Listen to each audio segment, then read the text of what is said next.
El tópico que vamos a ver hoy día es el de series de tiempo no estacionarias y lo que vamos a hacer es justamente presentar los casos en los cuales las condiciones que habíamos visto hasta este momento para series de tiempo univariadas y series de tiempo multivariadas en las cuales imponíamos o asumíamos el supuesto de estacionalidad no se satisfacen. Entonces vamos a tener casos en los cuales las series son no estacionarias. Y por lo tanto, vamos a tener que discutir qué es lo que ocurre en esos casos y si es que hay algo distinto que tenemos que pensar o que repensar cuando tengamos series no estacionarias. Y vamos a ver que lamentablemente, efectivamente, eso es así. Que muchas de las cosas que hemos aprendido en nuestros cursos de econometría van a dejar de funcionar cuando estemos trabajando con series no estacionarias.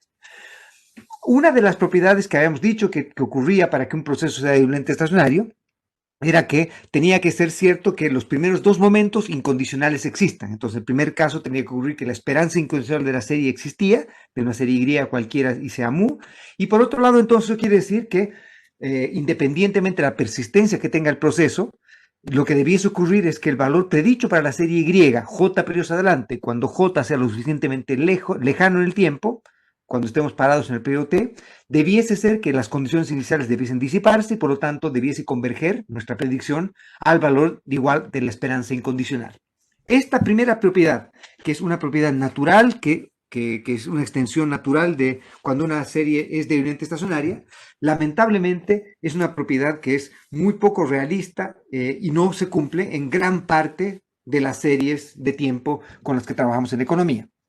Típicamente, excepto casos patológicos en economías que no son economías de mercado o lo que fuera, pero típicamente lo que ocurre es que el producto y el producto per cápita crecen, el consumo y el consumo per cápita crecen, pese a lo que la televisión y Hollywood nos diga, eso es así. La inversión crece en el tiempo, el nivel de precios obviamente crece en el tiempo, los salarios nominales y reales crecen en el tiempo, etcétera, etcétera, etcétera. Entonces, gran parte de las series relevantes y más importantes en economía no cumplen con esta primera propiedad que habíamos dicho. Las series crecen en el tiempo y como crecen en el tiempo, no es posible que el valor predicho para esta serie J periodos adelante sea una constante, porque el producto va a ir creciendo, con nuestra esperanza es que el producto vaya creciendo siempre, exceptuando que creamos en el apocalipsis, etcétera. Eso debe ser lo que ocurre, ¿no es cierto? Y por lo tanto, entonces, esta propiedad no se va a satisfacer para casi todas las series interesantes con las cuales trabajamos en la economía. Casi todas estas series tienen algún tipo de crecimiento en el largo plazo y por lo tanto la serie de nivel tiene algún tipo de tendencia. ¿Cómo sé ese tipo de tendencia y a qué se debe ese tipo de tendencia? Es algo que vamos a tener que discutir. Pero que la serie está creciendo en el tiempo y por lo tanto tiene una tendencia temporal es un hecho innegable. Entonces el producto crece en el tiempo, consumo crece en el tiempo, inversión crece en el tiempo, desafortunadamente gasto de gobierno crece en el tiempo, precios crecen en el tiempo, saldos monetarios crecen en el tiempo, nominales y reales, salarios nominales y reales crecen en el tiempo, etcétera, etcétera, etcétera. Todas estas variables tienden a crecer en el tiempo. Por lo tanto, entonces, como crecen en el tiempo, obviamente estas series como tal no son debidamente estacionarias, porque no cumplen con la primera propiedad que le pedimos a una serie para ser debidamente estacionaria, es decir, que la esperanza incondicional exista y sea una constante. ¿Cuáles son los enfoques más populares que se han utilizado para tratar de caracterizar, desde un punto de vista de series de tiempo, a las series que crecen? Y los dos enfoques más populares son los enfoques en los cuales asumimos que el crecimiento se debe a lo que vamos a llamar tendencias determinísticas. Y otro enfoque que es el que vamos a llamar el de tendencias estocásticas. ¿Ok? Y entonces también a las series que tienen una tendencia que crece en el tiempo, porque es una tendencia determinística, es decir, que es una función determinística del tiempo, la tendencia de la serie, son series que vamos a llamar estacionarias en tendencia. ¿Y por qué se van a llamar estacionarias en tendencia? Porque si tenemos una serie Y que es estacionaria en esta tendencia, que puede ser una tendencia lineal o no lineal, pero tiene que ser tendencia determinística, entonces lo que va a ocurrir es que si le removemos la tendencia a esa serie, le removemos esta tendencia, vamos a tener un proceso que va a ser estacionario. ¿Sí? Entonces lo que necesitamos hacer para que la serie se vuelva estacionaria, la serie original, es removerle este componente tendencial. Y este componente tendencial es determinístico en el caso de series estacionarias en tendencia. Si tuviésemos un proceso en el cual vamos a llamar tendencias estocásticas, o lo que vamos a llamar también que tengamos una raíz unitaria y tengamos una raíz unitaria con drift, una serie que tiene raíces unitarias y raíces unitarias con deriva, la deriva va a ser la que va a determinar el crecimiento de la serie y la serie para ser estacionaria entonces vamos a tener que sacarle la primera diferencia. ¿sí? Entonces, una serie que, por ejemplo, tiene una raíz unitaria, entonces, para volverla estacionaria, vamos a tener que sacarle la primera diferencia. Y por lo tanto, esa serie se va a llamar también una serie estacionaria en diferencia. ¿Por qué? Porque al aplicarle la primera diferencia a la serie, llegamos a un proceso que es estacionario. Entonces, la serie original no es estacionaria, pero su primera diferencia sí es estacionaria. ¿Ok? Si es que estamos en el caso en el que necesitamos diferenciar la serie para convertirla en estacionaria, entonces decimos que cuantas veces necesitemos diferenciar la serie para convertirla en estacionaria, nos va a determinar lo que vamos a llamar el orden de integración de una serie. Entonces, si por ejemplo una serie necesita ser diferenciada una vez, sacar la primera diferencia de la serie para volverla estacionaria, entonces vamos a decir que esa serie sigue un proceso, es una serie que es una serie que es I1, se dice, o lo que es lo mismo que es integrada de orden 1. Eso quiere decir que para volverla estacionaria necesitamos diferenciarla una vez. Una serie que es I2 va a ser una serie que si la diferenciamos una vez, sigue siendo no estacionaria. Y por lo tanto necesitamos volverla a diferenciar otra vez y al aplicarle una nueva diferencia, esa serie sí va a ser estacionaria. Entonces esa serie va a ser una serie que es I2. Y por lo tanto entonces podríamos caracterizar, si juntamos lo que hemos visto en el primer tema con lo que estamos viendo ahora, entonces podríamos caracterizar un proceso ARIMA con un proceso ARIMA PDQ con un proceso que lo primero que leemos es la parte D, que es la parte del ARIMA. Entonces, la parte P del ARIMA es simplemente la parte autorregresiva. La parte Q es la parte media móvil, lo mismo que teníamos en un arma PQ de toda la vida, ¿no es cierto? Pero la parte del medio, la parte que está en el sándwich, es la parte que nos dice el orden de integración de la serie. Entonces, por ejemplo, una ARIMA 213 quiere decir que primero leemos la parte D. Entonces, como es 213, quiere decir, necesitamos, es una serie que es integrada de primer orden. Por lo tanto, necesitamos diferenciarle una vez, sacar la primera diferencia, para que se convierta en un proceso que es estacionario, y ese proceso estacionario puede reflejarse como un arma PQ. Entonces, la P y la Q son la parte arma que nos queda luego de haber aplicado de diferencias a la serie original. ¿Ok? ¿De acuerdo? Por lo tanto, entonces, ahora tenemos ya una nueva cosa más que podríamos discutir para tratar de evaluar modelos de series de tiempo. Entonces, podríamos tenemos ya maneras con las cuales podemos identificar o caracterizar cómo encontramos el componente P, cómo encontramos el componente Q de una serie, y lo que vamos a discutir ahora es maneras en las cuales vamos a tratar de identificar el componente D de una serie, es decir, si es que una serie es o no es estacionaria, para empezar, y una cosa que no va a ser tan automática también, va a ser que muchas veces lo que tenemos que discutir es cuál es la fuente de no estacionariedad de la serie. Si la serie es no estacionaria porque tiene tendencias determinísticas o porque tiene tendencias estocásticas. Y vamos a ver que hay grandes diferencias en cómo tenemos que tratar a las series, en las propiedades estadísticas de las series, en cómo se estiman los procesos, en cómo hacemos inferencia, dependiendo de si la fuente de no estacionariedad es que la serie es no estacionaria en tendencia o la serie es no estacionaria en diferencia. ¿Ok? Bien, lo que voy a hacer entonces ahora es más o menos presentarles, esta es la estructura de lo que vamos a hacer en esta parte del curso. Voy a presentarles primero algunas de las cosas que nos hacen pensar que este problema no es trivial. Diferenciar una serie que estaciona en tendencia de una serie que estaciona en diferencia no es trivial, no es tan fácil saber si una serie tiene un tipo de no estacionalidad o la otra. ¿Ok? Entonces voy a presentarles algunas de las cosas que ocurren, pero lo importante además de eso es que voy a presentarles que hay diferencias muy importantes en términos de propiedades estocásticas de procesos que son estacionarios en tendencia y procesos que son estacionarios en diferencia. Pese a que observacionalmente es difícil distinguir uno del otro, en términos conceptuales son muy distintos y por lo tanto voy a presentarles algo respecto a qué podemos hacer en ese tipo de casos. ¿Bien?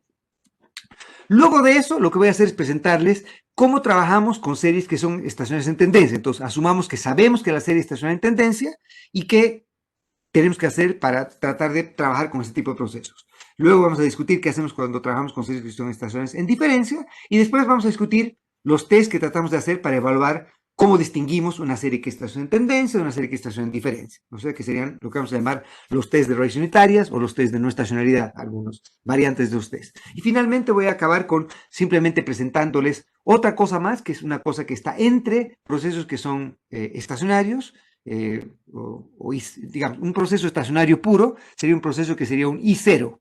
I0 quiere decir que es un proceso que es integrado de orden cero, es decir, que tomamos a la serie y no necesitamos diferenciarla nada para volverla en débilmente estacionaria. Una serie que es I1, I2, I3, I4, etcétera, necesita diferenciarse una vez, dos veces, tres veces, cuatro veces, etcétera, para volverse un proceso estacionario. Pero vamos a discutir los casos en los cuales el orden de integración va a ser un orden de integración fraccional. Y voy a presentarles este tipo de casos. Y vamos a discutir cuáles son esos casos.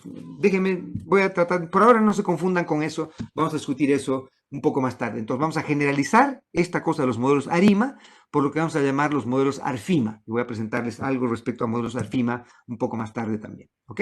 Bien. Vayamos entonces a discutir algunas de las cosas que hacen a distintos tipos de proceso. Entonces recuerden que la primera cosa que necesito es discutir un proceso de una serie Y, donde esta serie Y potencialmente, por ejemplo, está creciendo en el tiempo. Entonces, una manera que podría ser, obviamente, este es un esquema caricaturesco y es una simplificación de lo que vamos a discutir un poco más tarde, que son procesos estocásticos más generales, pero supongamos que, por ejemplo, una serie puede ser estacionaria en tendencia, puede ser estacionaria en diferencia. Y asumamos que, por ejemplo, si es estacionaria en tendencia, sigue este proceso. ¿Por qué? Porque digamos que la serie Y está expresada en logaritmos, que es lo que típicamente ocurre cuando trabajamos con una serie en economía. Generalmente las series económicas, afortunadamente, la tasa a la que crecen en niveles, el comportamiento de las series que crecen exponencialmente en niveles. Entonces, no es que el producto está creciendo linealmente, el producto crece exponencialmente. No es que los salarios crecen linealmente, es que los salarios crecen exponencialmente. Por lo tanto, no es que estamos solo mejor respecto a lo que estábamos hace 10, 15, 20, 30, 50 años. Otra vez, pese a lo que les digan todos los alarmistas y toda la gente curiosa en este planeta, no estamos solamente mejor, estamos excepcionalmente mejor, excepto obviamente este pequeño gran problema que estamos teniendo con el coronavirus, pero que afortunadamente por las mismas razones que ha ocurrido en el pasado, va a ser el intelecto y la capacidad del ser humano para superar problemas complejos, que nos va a llevar a también superar este problema. Pero lo importante es que quiero que entiendan el gran milagro de estar viviendo en el momento de la historia que están viviendo ustedes. Y obviamente lo frágil que es este momento si es que decidimos hacer cosas que saboteen con eso. Pero no es que estamos viviendo mejor, es que estamos viviendo excepcionalmente mejor. No es que el producto crece, es que el nivel del producto crece, en términos de niveles, crece exponencialmente. Y por lo tanto, para ustedes trabajar con las series para que tenga un crecimiento lineal, lo que necesitan es trabajar con la serie en logaritmo. Al aplicar la serie en logaritmo, lo que va a hacer es que van a aproximar el crecimiento exponencial del nivel de la serie por un crecimiento lineal en la serie. Pero el Y en nivel está creciendo exponencialmente. El Y en logaritmo está creciendo linealmente. ¿Ok? Y por lo tanto, entonces, si por ejemplo tenían una serie Y, el PIB, por ejemplo, el consumo, lo que sea, y le sacan el logaritmo el PIB o el consumo, y asocian eso con el tiempo, y por ejemplo la tendencia acá estoy asumiendo que es una tendencia lineal, puede ser una tendencia no lineal, pero asumiendo que es una tendencia lineal, entonces este delta de acá sería lo que estaría aproximando la tasa de crecimiento de la serie. ¿Por qué? Porque obviamente si ustedes toman si Y está expresada en logaritmo, la derivada de Y respecto a t, que en este caso sería simplemente igual a delta, va a ser aproximadamente igual a la tasa de crecimiento de esta variable, ¿sí? Y por lo tanto, entonces, este delta es el factor que nos está diciendo a la tasa a la que está creciendo la serie Y. ¿Estamos de acuerdo? Por otro lado, yo podría tener un proceso en el cual yo expreso a la serie como una serie que estaciona en diferencia. Vean que lo que está ocurriendo acá es que la serie, yo la estoy expresando como Y, como si fuese un proceso AR1 entre comillas, pero el componente AR1 es un 1 acá, y por lo tanto tengo una raíz unitaria metida aquí, en el proceso autoregresivo, ¿sí? Tengo una raíz unitaria metida en el proceso autoregresivo. Y si es que no tuviese este delta, esto sería simplemente un random walk, un camino aleatorio. Pero si es que yo tengo metido el delta, entonces yo podría hacer lo mismo que hemos hecho antes, de hacer sustituciones sucesivas, partir por una condición inicial, y lo que va a ocurrir entonces es que el nivel de Y hoy día va a depender de la condición inicial con la que partí, toda la secuencia de shocks que ocurrieron entre el periodo inicial y el periodo en el que estoy haciendo la evaluación. Vean que el coeficiente acá asociado a cada shock es igual a 1, en un proceso AR1 en el que phi era distinto de 1, acá hubiesen tenido un phi elevado a la S. Acá es simplemente 1, porque el phi es igual a 1. Y por lo tanto, el shock de hace 50 años tiene tanta importancia como el shock de hoy día. Pero lo interesante de esta historia es que si además yo coloco esta constante acá, este intercepto acá va a aparecerme t veces en esta expresión acá, si es que ustedes hacen la sustitución recursiva. Y por lo tanto, entonces, esto va a ser lo mismo como decir que yo tuviese un proceso, Y, que está creciendo a esta misma tasa t, con una condición inicial y0, y obviamente una secuencia de shocks que tienen valor esperado igual a 0. Por lo tanto, entonces, el valor de y hoy día depende de la condición inicial, de todos los shocks que ocurrieron entre el periodo inicial y hoy día, más esto que está acumulando, que es el crecimiento acumulado de esta serie. Y por lo tanto, obviamente, si yo saco la primera derivada o la primera diferencia, yo llevo esta parte al otro lado, por eso que se llama estación en diferencia, porque si yo saco la primera diferencia, es decir, YT menos YT menos 1, me va a quedar simplemente delta, que es una constante, más U sub t, que es un ruido blanco, y por lo tanto, ese va a ser un proceso que es estacionario. Entonces, para convertir al proceso original, al Y, en un proceso estacionario, yo en lugar de trabajar con Y, trabajo con la primera diferencia Y. Y la primera diferencia Y es un proceso que es debidamente estacionario. Con valor esperado para la primera diferencia igual a delta. ¿Sí? Y por lo tanto, obviamente, la primera diferencia es simplemente una aproximación en tiempo discreto a esto de acá, ¿no es cierto? Porque delta YT es simplemente YT menos 1 dividido el cambio en el tiempo. Y el cambio en el tiempo es T dividido, o T menos 1, que es 1. Y por lo tanto, el delta YT es simplemente la aproximación discreta al crecimiento de Y. ¿Sí? Y por lo tanto, entonces, como ven, este delta acá, la constante de este proceso de estación en diferencia, representa en términos de crecimiento lo mismo que la pendiente respecto a la tendencia de un modelo estacionario en tendencia. ¿Ok? Entonces, si yo, por ejemplo, tengo una serie que está creciendo una tasa del 3%, puede ser que el proceso sea de este tipo, con un delta de 3% acá, en esta constante, o puede ser que sea de este tipo, con un delta de 3% acá, pero que sea la constante del proceso estacionario en diferencia. ¿Me siguen? ¿Ok? Entonces, estas dos cosas están tratando de caracterizar propiedades que sabemos que la serie Y tiene, que está creciendo en el tiempo. Entonces, con esto estamos evaluando series que están creciendo en el tiempo y el delta de acá y el delta de acá cumplen con ese rol de tratar de ver cuál es la tasa a la que está creciendo esta serie en el tiempo. Lamentablemente, pese a que este delta hace que las series crezcan más o menos a la misma tasa y observacionalmente parezcan ser similares, tienen diferencias sustanciales también. La primera diferencia que tienen es que si yo, por ejemplo, quiero hacer proyecciones para cuál va a ser el valor de Y, J periodos adelante, para condicionar la información que tengo en el periodo T, entonces lo que va a ocurrir es que para yo predecir el valor de Y, J periodos adelante, el valor de Y, J periodos adelante va a ser alfa más delta por T más J, ¿no es cierto? Que sería el valor al que está la tendencia en el periodo T más J, más el valor esperado del shock en el periodo T más J, que es igual a 0. Y por lo tanto, entonces, el valor esperado de esto va a ser simplemente esta expresión de acá. ¿Sí?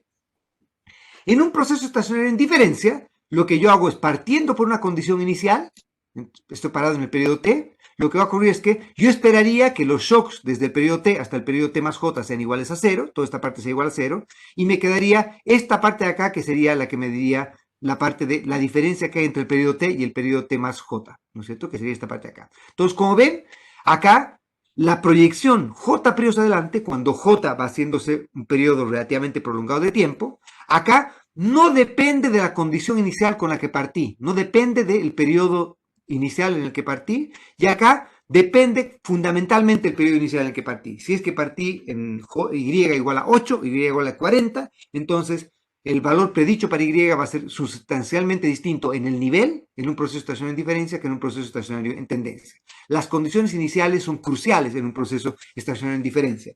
En un proceso estacionario en tendencia, las condiciones iniciales son menos relevantes. Lo relevante va a ser el valor de largo plazo al que está convergiendo esta serie. ¿Sí? Bien, siguiente cosa que debiese ocurrir también es que si es que yo comparo el valor predicho, J periodos adelante, condicional la información que tengo en el periodo T para la serie, si el proceso está en tendencia, la diferencia entre lo que efectivamente ocurre con la serie y nuestra predicción, la única diferencia va a ser simplemente, en este ejemplo particular, obviamente si es que hay algo de persistencia no va a ser exactamente este caso, pero de todos modos, si es que la persistencia es tal que la parte que es estacionaria, entonces esto no va a afectar las conclusiones fundamentales de lo que vamos a discutir. Entonces lo que ocurre es que la diferencia entre mi predicción y lo que ocurra va a ser simple una parte de acá, que es simplemente la varianza del shock, y la varianza del shock entonces va a ser obviamente acotada, ¿sí? Lo que quiere decir esto entonces es que independientemente de que yo esté haciendo la proyección para cuál va a ser el valor del PIB en el infinito y más allá, haciendo un quote de nuestro amigo Buzz Lightyear, aunque sea que queramos evaluar esto para qué va a ocurrir en el siglo 457.873, lo que va a ocurrir es que nuestro error de predicción, aunque estemos siglos adelante, nuestro error de predicción va a estar acotado. El error de predicción en un proceso estacionario en tendencia está acotado. En cambio, en un proceso estacionario en diferencia, la diferencia entre lo que ocurra y lo que nosotros predijimos que iba a ocurrir son la secuencia de shocks que hay entre el periodo en el que estamos haciendo la predicción y el periodo para el que estamos haciendo la predicción. Son todos los shocks que hay hasta acá. Y por lo tanto, la varianza va a depender de cuántos shocks estamos considerando. Si estamos haciendo una predicción 8 periodos adelante, entonces va a ser 8 veces la varianza de este shock. ¿Por qué? Porque todos los shocks que ocurran entre el periodo 1 y el periodo 8 van a tener efectos permanentes sobre el nivel de la serie. Recuerden que cuando una serie tiene raíz unitaria, lo que hemos dicho antes, esto del random walk, ¿no es cierto? Entonces lo que ocurre es que la trayectoria temporal de la serie va a cambiar permanentemente. El shock tiene memoria infinita y un shock transitorio tiene efecto permanente sobre la serie. Como tiene efecto permanente sobre la serie, entonces el error de predicción va a depender de cada uno de los shocks que hayan entre el periodo T y el periodo T más J, que son J shocks y por lo tanto, sigma cuadrado, perdón, la varianza o el error cuadrático de predicción va a depender del tiempo que estoy entre el que estoy haciendo la predicción y para el que estoy haciendo la predicción.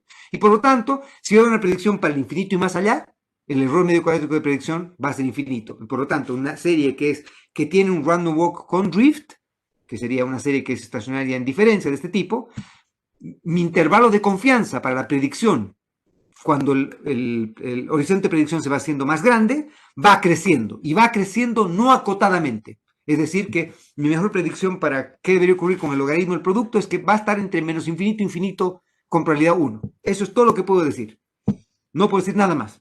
En cambio, en el caso en que tengo una serie que está en tendencia, yo puedo ser razonablemente preciso. ¿Por qué? Porque los errores de predicción, aún en el largo plazo, aún en el infinito, están acotados. Y por lo tanto, obviamente, esto es crucial. Los errores de predicción están acotados en el caso de procesos estacionarios en tendencia y no están acotados en el caso de procesos estacionarios en diferencia. ¿Ok? Otro punto que también es un punto crucialmente importante, diferencia entre un proceso estacionario en tendencia y un proceso estacionario en diferencia. En un proceso estacionario en tendencia, todo shock transitorio tiene efecto por construcción transitorio sobre el nivel de la serie. Esto quiere decir que, por ejemplo, si ustedes imaginan por un minuto que la serie está, supongan que una serie haga una línea recta creciente en el tiempo y asuman que la serie Y se mueve en esa línea, ¿no es cierto? Está creciendo siempre Y por esa línea. Supongan que ustedes ahora le dan un shock de U positivo. Da un shock positivo de U. Entonces lo que va a ocurrir es que Y estaba sobre la línea de tendencia y ahora Y se va a subir por encima de la línea de tendencia.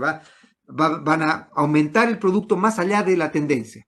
Pero lo que ocurre es que como el efecto que tiene esto no tiene memoria, o si es que tiene memoria, si acá colocásemos un componente, por ejemplo, autorregresivo o ARMA en lugar de simplemente un ruido blanco, pero si ese componente fuese estacionario, entonces lo que va a ocurrir es que la serie eventualmente va a volver hacia la tendencia. ¿Me siguen? Ustedes están temporal o transitoriamente por arriba de su tendencia, si es que el shock ha sido positivo, y lo que va a ocurrir es que ustedes van a lentamente o rápidamente, dependiendo de si el shock era persistente o no, ustedes van a tender a converger nuevamente a la tendencia. Entonces van a volver a la línea de tendencia que tenía antes. En el fondo, entonces, si han tenido un shock bueno o un shock malo en algún periodo, eso no va a afectar a la trayectoria de largo plazo de la serie. En el largo plazo, ese shock va a disiparse y por lo tanto ustedes van a volver a la tendencia a largo plazo.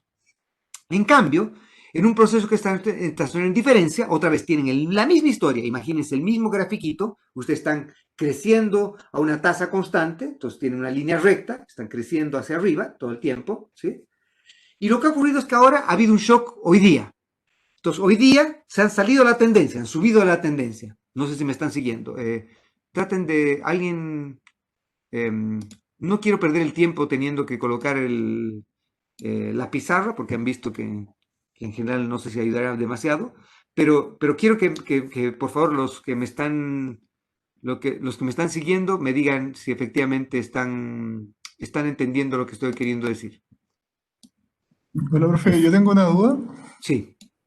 Lo que pasa es que hasta donde sé, Mm. en general los caminos aleatorios no se pueden predecir, ¿verdad? Que es lo más o menos lo que estamos viendo acá, como a largo plazo.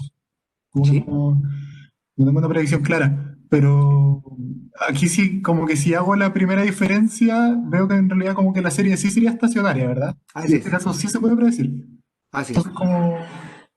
Ah, ok, Así es. ya, ya. Así Me es, cambia un poquito así la es. percepción que Pero tenía entonces, no, antes. pero es que Ya. entonces, eso es justamente, eso es correcto, y ese es un error, lo que tú estás diciendo es absolutamente correcto. Lo que es un error es la interpretación que mucha gente le da a esto. Supongan que el producto es estacionario en diferencia, es decir, Y no es estacionario en nivel, pero cuando yo le saco la primera diferencia, Y sí es estacionario. Entonces, lo que estoy diciendo ahí es que el producto en su nivel es impredecible, pero la primera diferencia, que es el crecimiento, sí es predecible y es acotado, etcétera. ¿De acuerdo? Por lo tanto, entonces, si alguien dice, por ejemplo, el producto de largo plazo, predicciones del producto de largo plazo, y dicen que el producto tiene raíz unitaria, en ese momento la persona debería cambiarle el título a su trabajo, porque no está diciendo absolutamente nada inteligente sobre el nivel del producto. Va a poder decir algo respecto al crecimiento, pero nada sobre el nivel.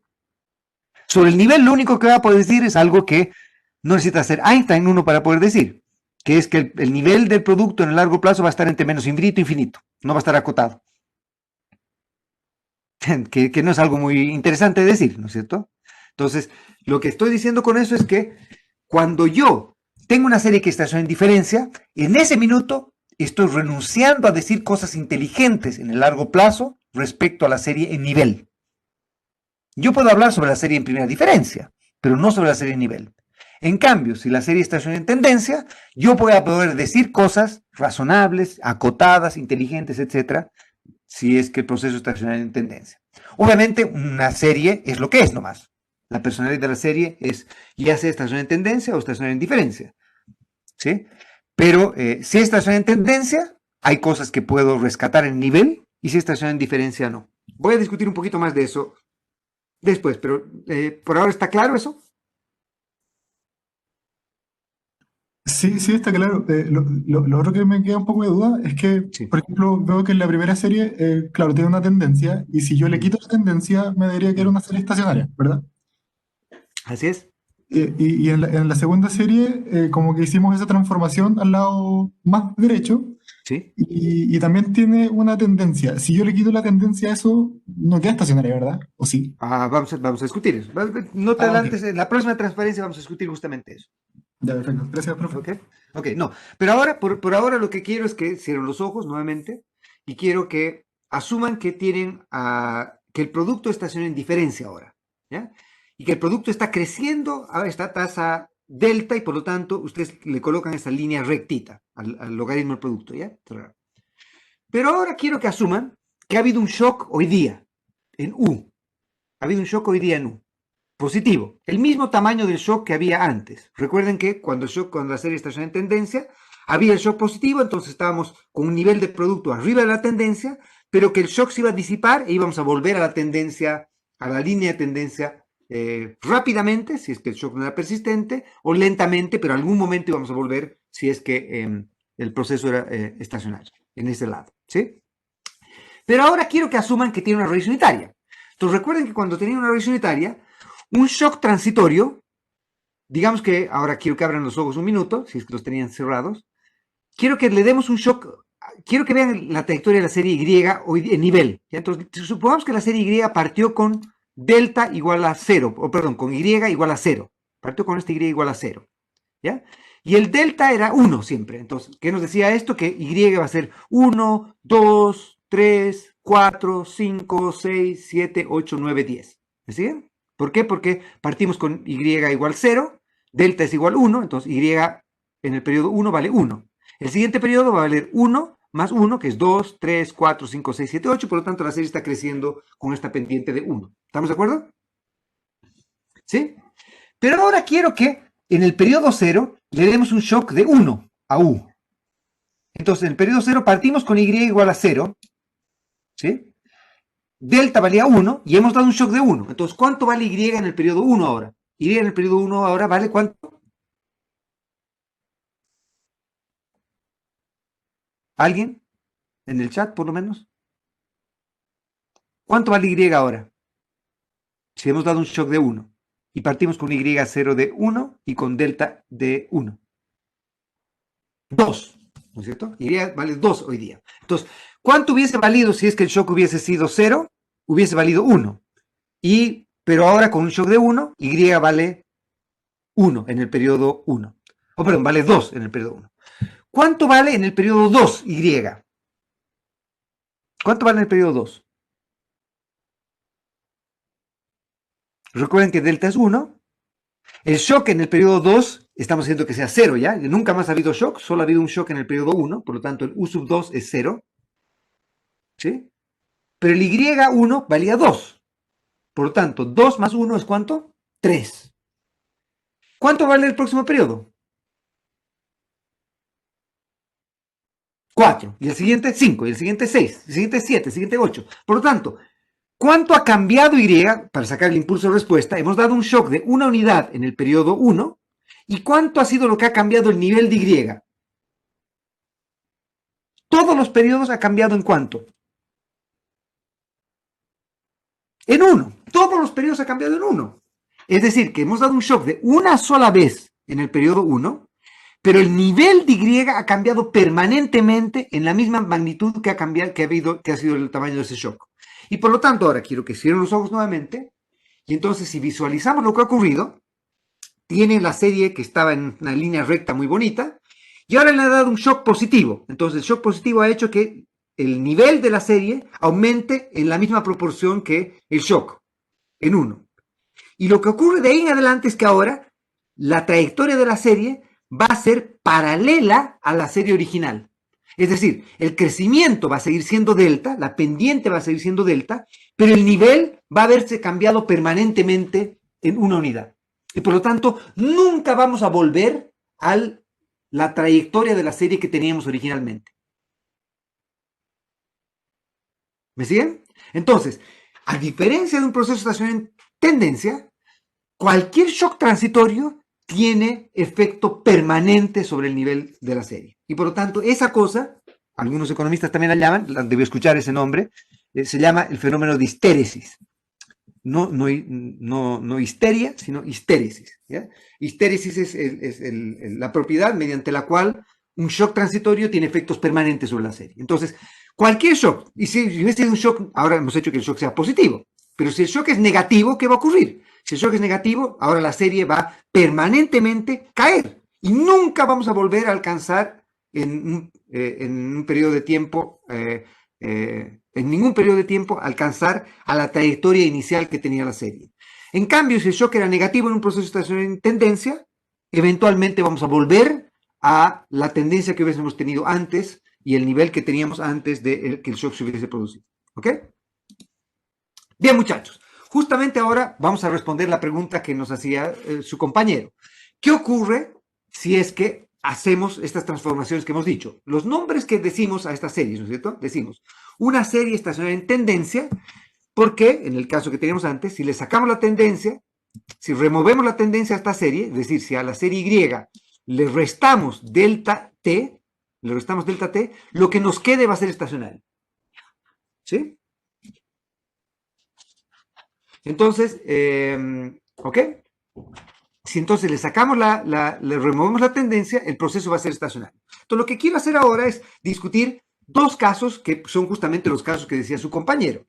Que ustedes en la vida real, exceptuando que tengan conversaciones periódicas con Dios, no saben, pueden saber si un proceso es o no estacionario, pero la fuente de una estacionalidad no es tan trivial de demostrar ni de saber. No es tan fácil saber si el proceso estaciona en tendencia o si estaciona en diferencia, como vamos a ver un poquito más tarde, cuando veamos los tests y cuando veamos todas las cosas para evaluar las diferencias entre estas series. Pero lo que sí hemos discutido es que una serie que tenga un proceso versus una serie que tiene otro proceso tienen cosas muy distintas. Por lo tanto, lo que voy a tratar de hacer es decirles qué ocurre si es que nosotros utilizamos el tratamiento incorrecto, entre comillas. Es decir, sabemos que la serie no es estacionaria, pero incorrectamente creemos que es estacionaria en tendencia cuando es estacionaria en diferencia, o incorrectamente creemos que es estacionaria en diferencia cuando es estacionaria en tendencia. ¿Qué efectos tiene eso sobre el análisis que podamos hacer? Entonces, supongamos que el proceso es estacionario en tendencia, es decir, que estamos aquí. Este es el proceso, ¿ok? Y entonces, si el proceso estaciona en tendencia y nosotros decidimos removerle la tendencia termística, supongamos que tenemos una medida de cuánto está creciendo en el largo plazo esta serie, entonces nosotros podemos remover la tendencia, es decir, sacarle esta parte de acá, y con eso, si además le sacamos el alfa, esta parte de acá, el U, sería, en este caso va a ser simplemente ruido blanco, pero si es que tuviese, por ejemplo, un componente arma PQ acá, esto sería simplemente el ciclo, ¿no es cierto? Una vez que le removemos la tendencia, ¿sí? ¿Ok? Y por lo tanto, entonces, si ven, si es que ustedes tienen una serie que está en tendencia y tienen la tasa de crecimiento de la serie de largo plazo, ustedes pueden simplemente aplicando, restando la tendencia, ustedes acaban con un proceso que es estacionario y por lo tanto, remover una tendencia determinística a un proceso de tendencia determinística me va a llevar a una serie nueva, que es la serie en desviaciones a la tendencia, que es estacionaria. Por lo tanto, remover la tendencia determinística garantiza que el proceso es estacionario en tendencia. ¿Sí? ¿De acuerdo? ¿Sí? Supongan ahora que el proceso es estacionario en tendencia. Estacionario en tendencia. ¿Sí? Y ustedes incorrectamente creen que el proceso es estacionario en diferencia. Entonces ustedes lo que hacen es sacan la primera diferencia de la serie. En lugar de removerle la tendencia determinística, en lugar de hacer esta operación, lo que hacen es sacar la primera diferencia, es decir, pasan esto al otro lado creyendo que con eso van a tener un proceso estacionario. La pregunta es, si es que el verdadero proceso es este, yo saco la primera diferencia, ¿llego o no llego a un proceso estacionario? Y la respuesta es sí. Vean que si es que el proceso correcto es este de acá, cuando yo reste YT de YT menos 1, alfa con alfa se va a ir, me va a quedar delta por T menos delta por T menos 1, se me va a ir una parte de acá y me va a quedar simplemente el delta, más UT menos UT menos 1. ¿Están de acuerdo? Por lo tanto, entonces, este proceso, para la primera diferencia de Y, ojo, importante, no para el nivel de Y. El nivel de Y es no estacionario, no hay discusión. La primera diferencia de Y, ¿es estacionaria o no? ¿Qué es este proceso que tengo aquí? Supongan que el U es ruido blanco. ¿Qué es este proceso que tienen ahí?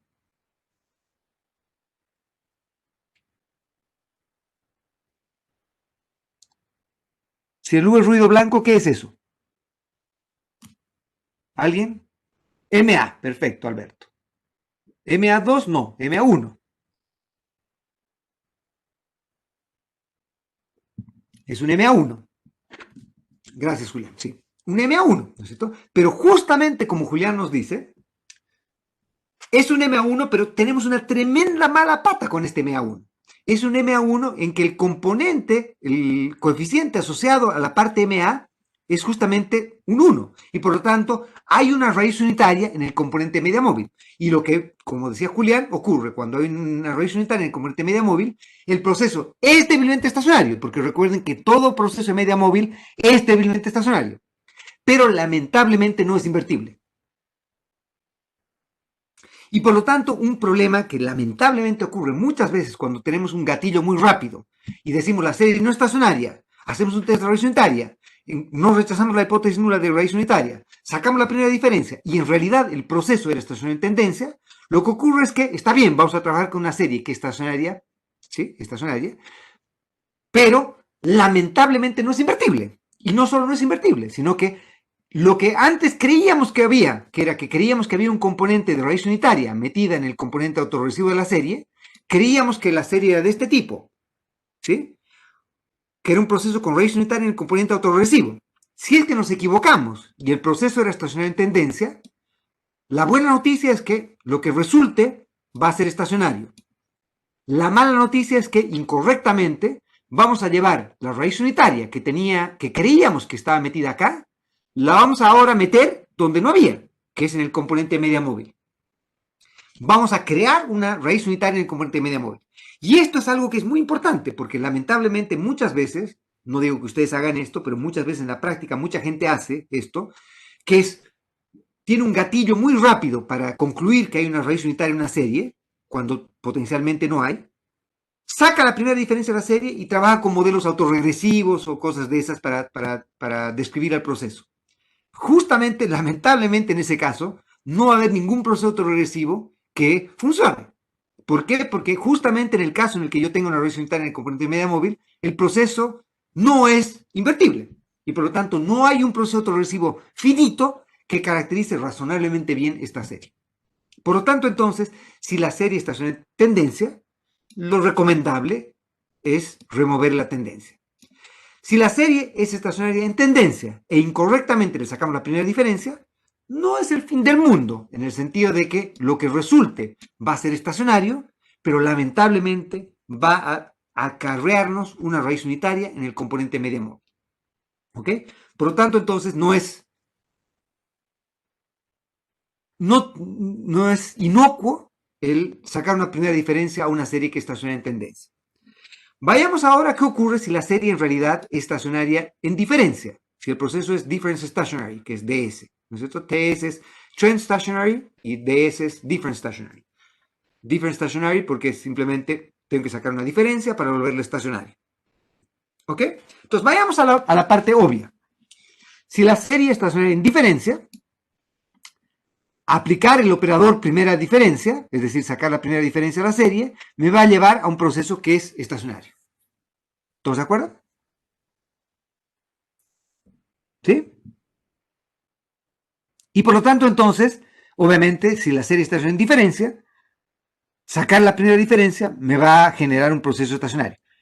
Ojo, piojo, nuevamente, el proceso que es estacionario es la primera diferencia de Y, no es Y. Y por lo tanto, entonces, si es que yo me trago una raíz unitaria, estoy diciendo que estoy renunciando a poder decir cosas inteligentes respecto al nivel de Y. Puedo decir milagros de la primera diferencia de Y, pero no del nivel de Y. ¿Ok? Por eso también es muy divertido cuando, por ejemplo, hay gente que dice, bueno, determinantes de la inflación. Ok, empieza el paper y dice, hago un test de raíz unitaria de la inflación y encuentro que la inflación tiene raíz unitaria. Por lo tanto, voy a modelar mi proceso para la primera diferencia de la inflación. Pues entonces, en ese minuto, cambiémosle el título del paper. Porque ya no estoy describiendo la dinámica de la inflación. Estoy describiendo la dinámica del cambio de la inflación. Si tengo un modelo sobre tipo de cambio, hago un test de raíz unitaria y digo que la serie tiene raíz unitaria, y entonces digo, bueno, como tiene raíz unitaria, trabajo con un modelo para la primera diferencia del tipo de cambio, entonces seamos honestos y cambiemos el título al paper. No estoy haciendo un modelo de tipo de cambio, sino estoy haciendo un modelo de evaluación. Y si me preguntan algo sobre el tipo de cambio, digo, lo siento muchachos, no puedo decir nada del tipo de cambio. Porque como me he tragado una raíz unitaria, la raíz unitaria es tremendamente indigesta para poder dar implicancia respecto a el nivel de la serie. No puedo decir nada sobre el nivel de la serie. Renuncio a decir algo sobre el nivel de la serie si es que trabajo un modelo en primeras diferencias. ¿Ok? Bien. Pero ahora, ¿qué ocurría si la serie es estacionaria en diferencia? Es así. Pero yo incorrectamente, entre comillas, le saco la tendencia. ¿Sí? Si yo incorrectamente le saco la tendencia.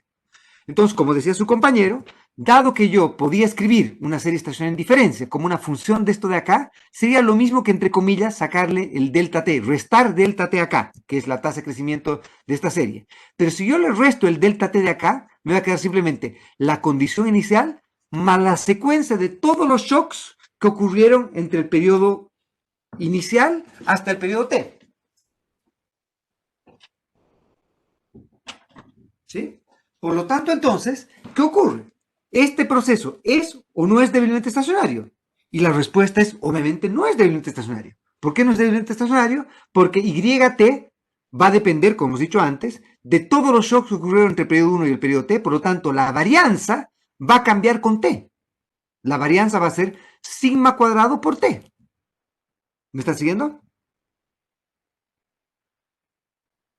Y como la varianza es sigma cuadrado por T, eso quiere decir que obviamente la condición que necesitamos para que el proceso sea débilmente estacionario es no solo que el primer nivel, o el primer momento, sino que el segundo momento no dependa de T. Y acá el segundo momento depende explícitamente de T.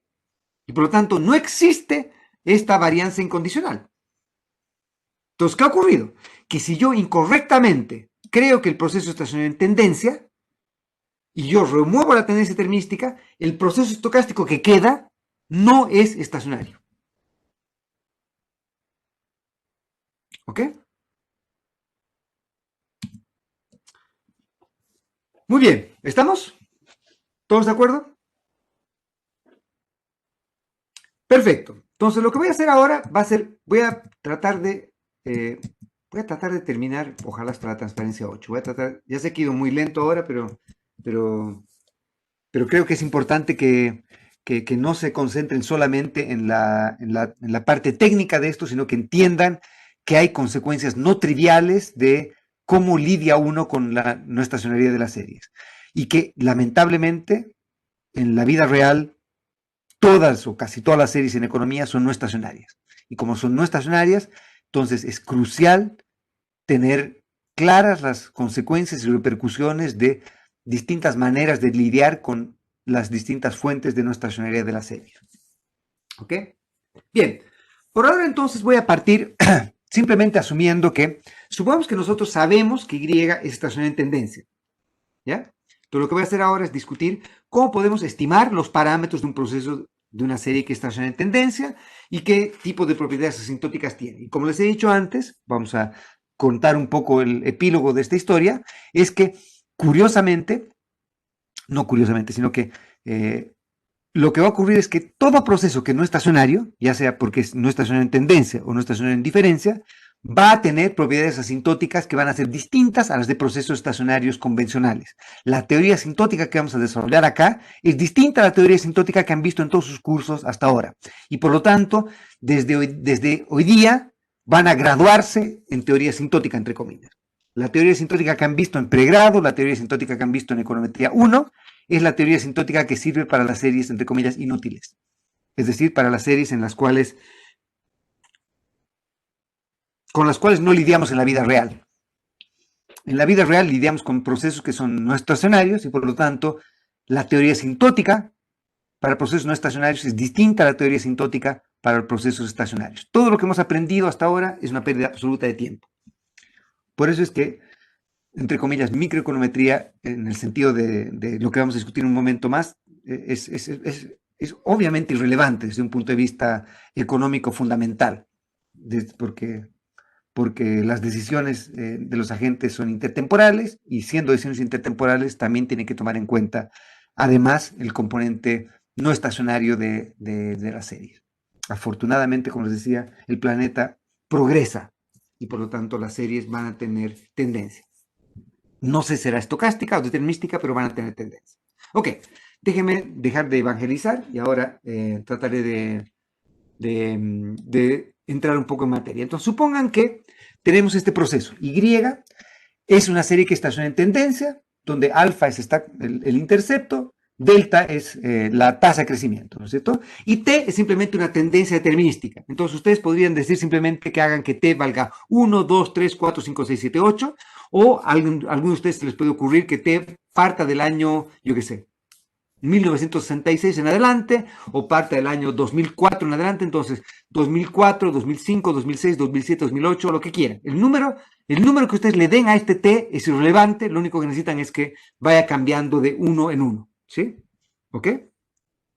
Obviamente es irrelevante para la estimación del delta, cambios en la escala o en la unidad con la que ustedes midan el t, va a cambiar el intercepto, pero no va a cambiar, en definitiva, el objeto estadístico y económico de interés. ¿Ok? Entonces, partamos simplemente asumiendo que Y es un proceso estacionario en tendencia y que el U es un ruido blanco con esperanza cero y varianza sigma cuadrada.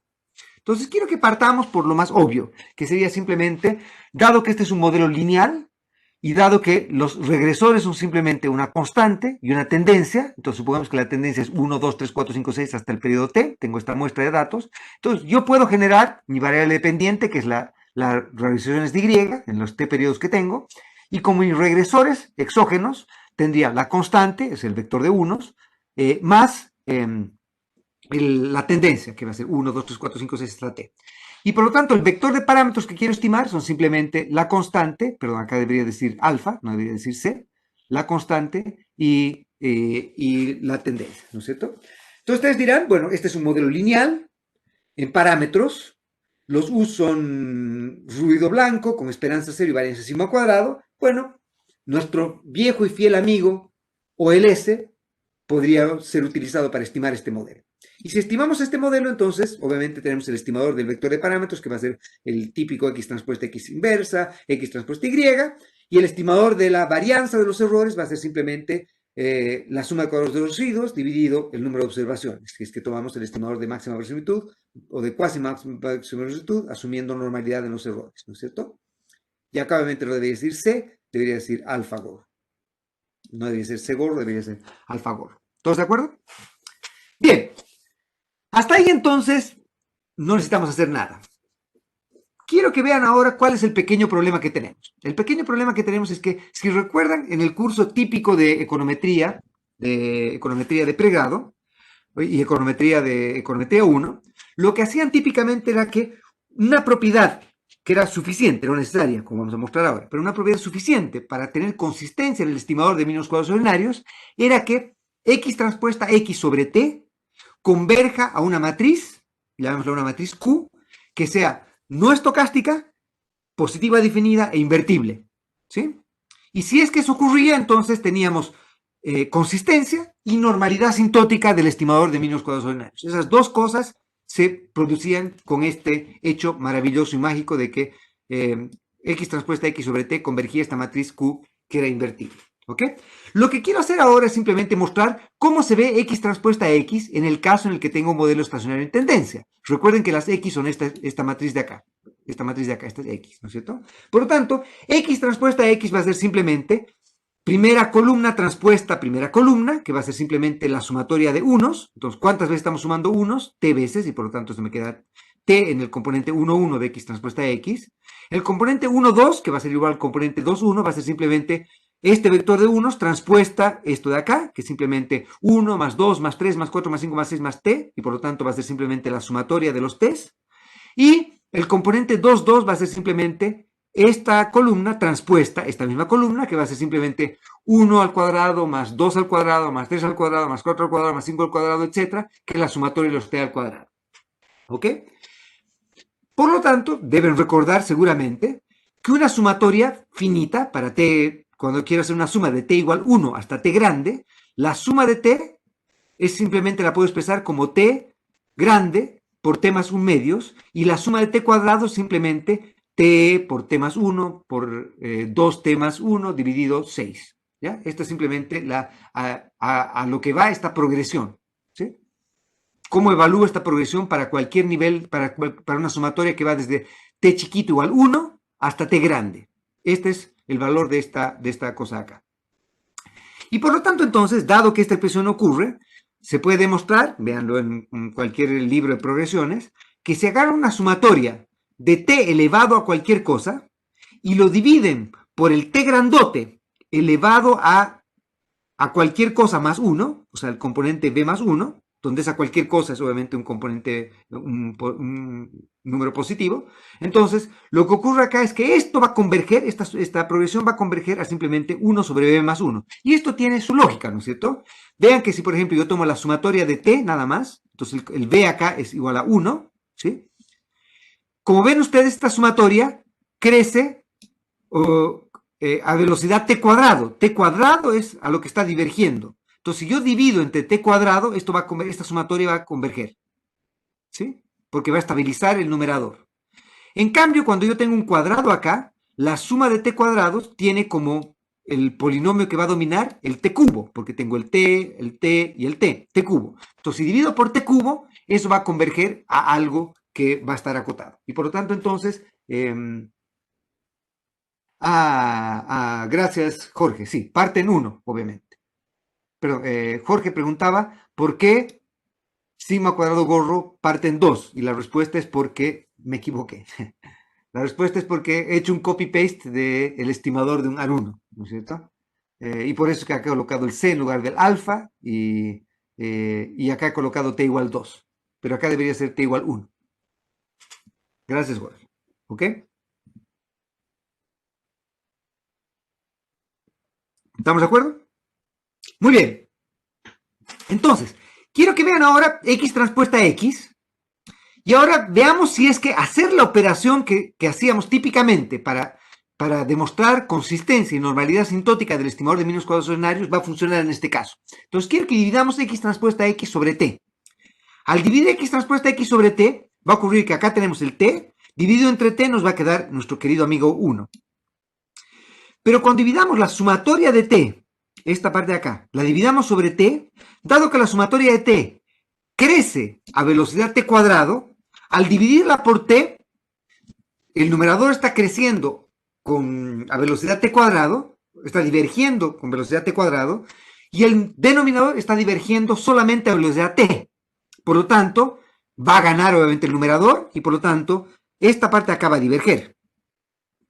Y por lo tanto, este componente también va a diverger, ¿sí? Y por otro lado, esto va a diverger aún más todavía, porque la sumatoria de T cuadrado diverge con velocidad T cubo. Y el denominador estaba solamente dividiéndola por T y por lo tanto esto también va a diverger. Y por lo tanto, X transpuesta X sobre T no converge a una matriz positiva definida e invertible. Por lo tanto, la teoría asintótica que nos ha servido tanto nuestro fiel amigo de econometría 1, de pregrado y demás cosas, no funciona acá. Ustedes dirán, bueno, ¿qué podemos hacer acá? Vean, ¿qué es lo que podemos hacer acá? Supongamos que en lugar de dividir esto por T, lo dividimos por T cuadrado. Entonces, ¿qué va a ocurrir? T, el componente 1, 1 de esta matriz, diverge a velocidad T. El denominador diverge a velocidad T cuadrado. Por lo tanto, entonces, T dividido T cuadrado va a ser 1 sobre T y 1 sobre T converge a 0 cuando T va a infinito. El denominador, el componente de acá, la sumatoria de los T's, la sumatoria de los T's divergía a velocidad T cuadrado. Como estamos dividiendo esto por T cuadrado, vamos a estabilizar esta parte de acá y va a converger a 1 sobre 2. ¿Sí? Que es la expresión de acá. Porque recuerden que el B es igual a 1 acá, en esta progresión. Por lo tanto, entonces esto converge a un medio. Y esto obviamente también converge a un medio. Pero lamentablemente, la suma de T cuadrados, el componente 2, 2 de esta matriz, sigue divergiendo a velocidad T cubo. Si dividimos por T cuadrado, esta parte no es estabilizada y por lo tanto esto tampoco converge a una matriz invertible y positiva definida. ¿Qué vemos entonces? Que lo que está dominando acá para que esto no pueda converger o no pueda acotarse es el componente del T cuadrado. Entonces ustedes dirán, bueno, tranquilos muchachos, dividamos esto por T cubo. Y si dividen esto por T cubo, entonces les va a quedar T dividido por T cubo, es 1 sobre T cuadrado. Cuando T va a infinito, esto va a converger a 0. La sumatoria de T diverge con velocidad T cuadrado. El denominador diverge con velocidad T cubo. Por lo tanto, esta progresión va a converger a algo que depende de 1 sobre T. Cuando T va a infinito, esto va a converger a 0. Por lo tanto, el componente 1, 2 y el componente 2, 1, los dos van a tender a 0. Y el componente 2, 2, que era el que divergía a velocidad T cubo, como lo estamos dividiendo por T cubo, va a converger a 1 sobre B más 1, donde B era 2 y por lo tanto va a converger a un tercio. Y por lo tanto, hemos finalmente, luego de nuestro tercer intento, estabilizado la matriz X transpuesta X. La estabilizamos no dividiéndola por T, ni por T cuadrado. Para estabilizarla necesitamos dividirla por T cubo. Pero hay un pequeño problema acá. ¿Cuál es el pequeño problema? La matriz dividida por T cubo, ¿sí? ya está acotada, ya está estabilizada, pero lamentablemente esta matriz no es invertible. No es positiva definida. ¿Están de acuerdo?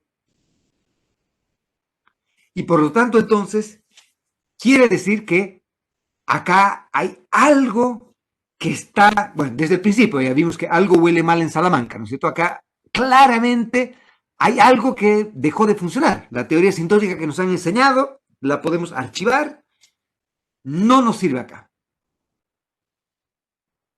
Y lo que está ocurriendo es que para estabilizar esta nuestra X transpuesta X necesitamos algo distinto que lo que necesitábamos convencionalmente. Pero lamentablemente aplicarle un T cubo acá, perdón, nos permite estabilizar el componente 2, 2 de esta matriz, pero todo lo demás converge a cero y por lo tanto hace que la matriz resultante no sea invertible. Y por lo tanto entonces vamos a tener que hacer algo distinto para trabajar acá. Lo que vamos a hacer distinto es que vamos a crearnos